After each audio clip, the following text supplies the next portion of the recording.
Ça, pasteur, un homme a la capacité de changer la faisabilité de la prophétie. Cela montre le pouvoir que nous recevons en Christ. En Christ, nous devenons maîtres de notre vie. Ah bon? Oui, en Christ, nous devenons maîtres de notre vie. Personne ne vient agir dans ta vie sans que tu ne le permettes, spirituellement. Personne. Oh là là.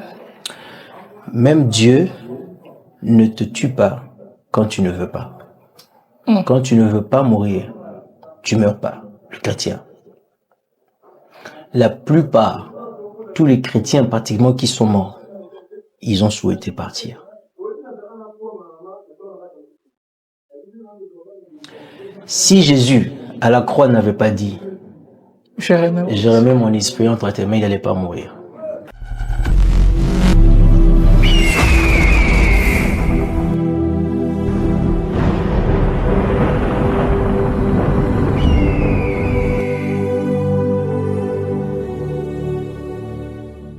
Ce qui fait que la vipère ne pouvait rien faire à Paul, ce qui fait que nous prendrons de breuvages mortels et nous ne mourrons pas.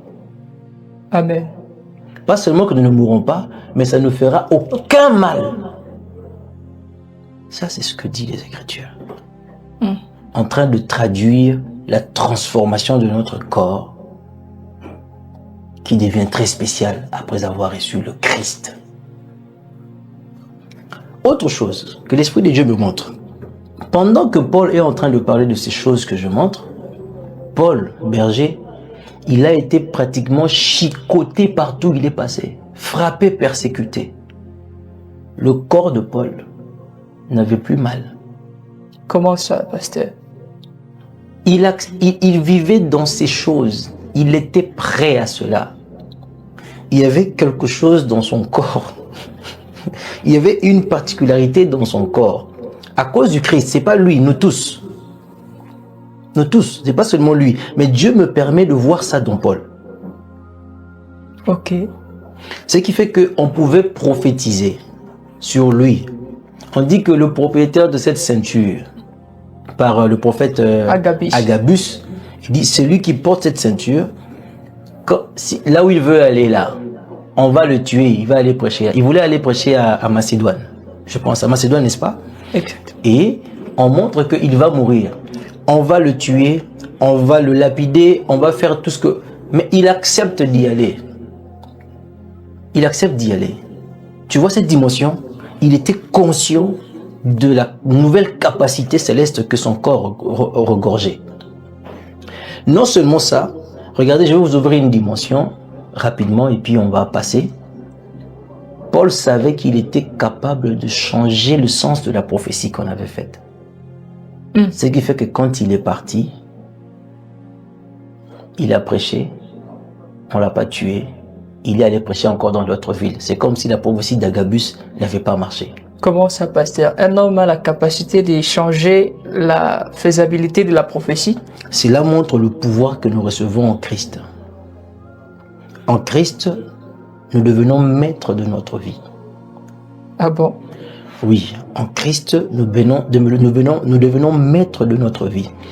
Personne ne vient agir dans ta vie sans que tu ne le permettes, spirituellement. Personne. Oh là là. Même Dieu ne te tue pas quand tu ne veux pas. Quand tu ne veux pas mourir, tu meurs pas, le chrétien. La plupart, tous les chrétiens pratiquement qui sont morts, ils ont souhaité partir.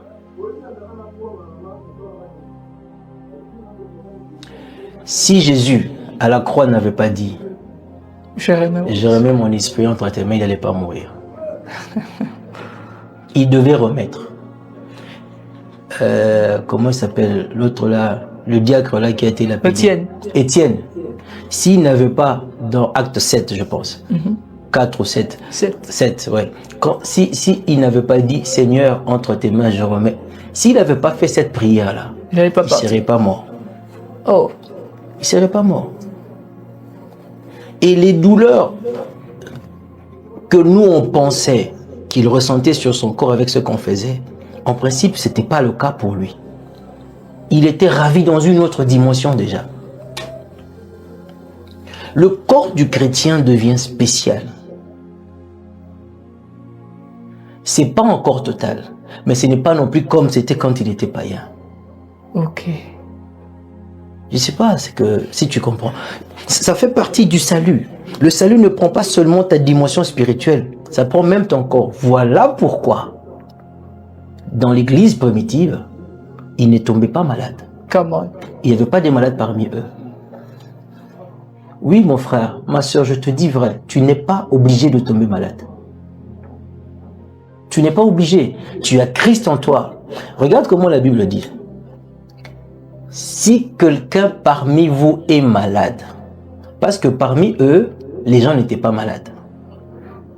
Mais s'il arrive que quelqu'un n'a pas beaucoup de foi et se laisse être pris par la maladie, est-ce qu'il y a quelqu'un comme ça d'ailleurs déjà? S'il y en a, qu'il aille voir les anciens.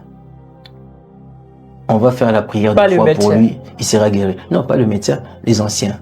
Tu comprends?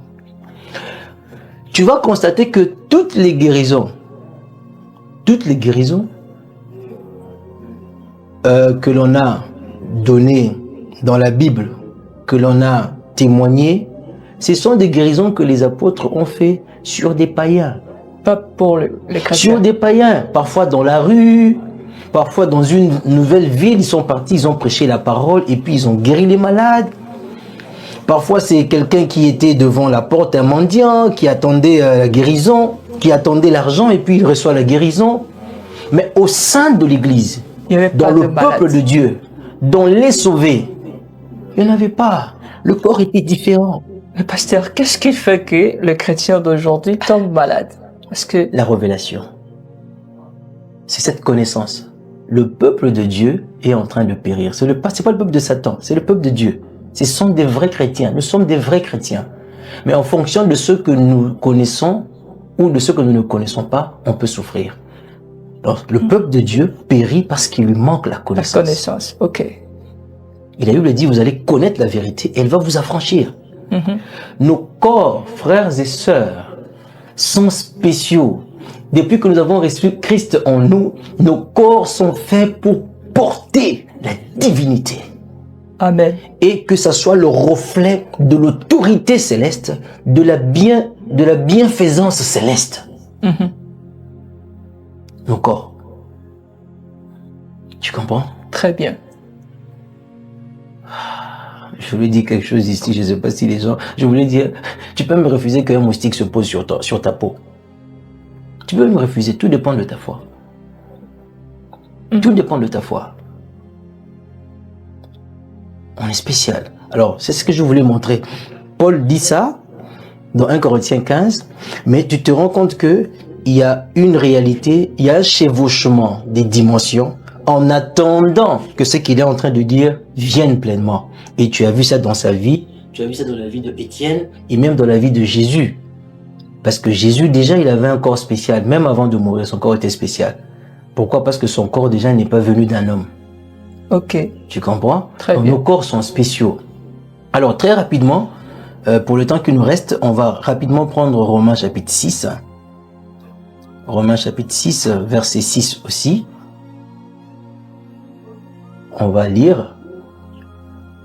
Sachant que notre vieil homme a été crucifié avec lui, afin que le corps du péché soit détruit, pour que nous ne soyons plus esclaves du péché. On peut revenir sur la vidéo. On dit clairement que le corps du péché a été détruit. C'est quoi le corps du péché? C'est le corps que nous avions. Le corps né de notre papa et de notre maman. C'est toujours celui-ci. Mais il est détruit. Quand tu crois en Jésus-Christ, ce corps, il est détruit et ne peut plus faire véhiculer en son sein le péché et ses actions. Oh, mais pasteur m'a dit que on peut être chrétien, mais pécher quand même, c'est normal. Parce que tant qu'on est encore sur la terre, comment vous avez dit que ça ne peut pas véhiculer le péché? Là, tu introduis la notion de la maturité. Parce que je risque de te dire, non, on ne peut pas pécher. Et la Bible dit aussi, on ne pêche pas. Ok. D'accord? Maintenant, il y a des enfants aussi qui ont besoin d'apprendre et d'entrer dans la dimension de la révélation et de saisir la maturité et de vivre comme ce que je suis en train de dire. Tu vois? Très Donc, il y a toute une dimension de croissance dans l'esprit. Voilà. Déjà, le chrétien ne pêche pas parce qu'il n'est pas condamné. Quand tu es en Christ, personne ne peut te condamner, quoi. Ok. Ok? Est-ce que tu comprends déjà ça? Hein? On n'est pas condamné. Il n'y a plus de condamnation pour nous. Pour ceux qui sont... Exactement. Ok. Et maintenant, on dit que, sachant que notre vieil homme a été crucifié à la croix, ton vieil homme a été crucifié. Et quand il a été crucifié avec lui, le corps du péché, celui-ci, il a été détruit. Ton corps que tu as, après avoir cru dans Jésus, dans sa crucifixion, dans son ensevelissement et dans sa résurrection, ton corps n'est plus soumis à la loi du péché. Ok. Non, ton corps n'est plus soumis à la loi du péché. Voilà pourquoi Paul va plus loin, il dit aux gens, offrez vos corps maintenant comme des sacrifices vivants. Il dit, vos membres sont le corps du Christ. Est-ce que tu comprends? Je comprends très bien. Il dit vos membres. La Bible dit vos membres. Dans le livre de 1 Corinthiens, je pense autour de 14-15 aussi, 14-15, vous allez lire là, si vous avez le temps. On dit que vos membres, c'est-à-dire les membres de vos corps, vos membres sont le corps du Christ. C'est différent du païen, est-ce que tu comprends ça?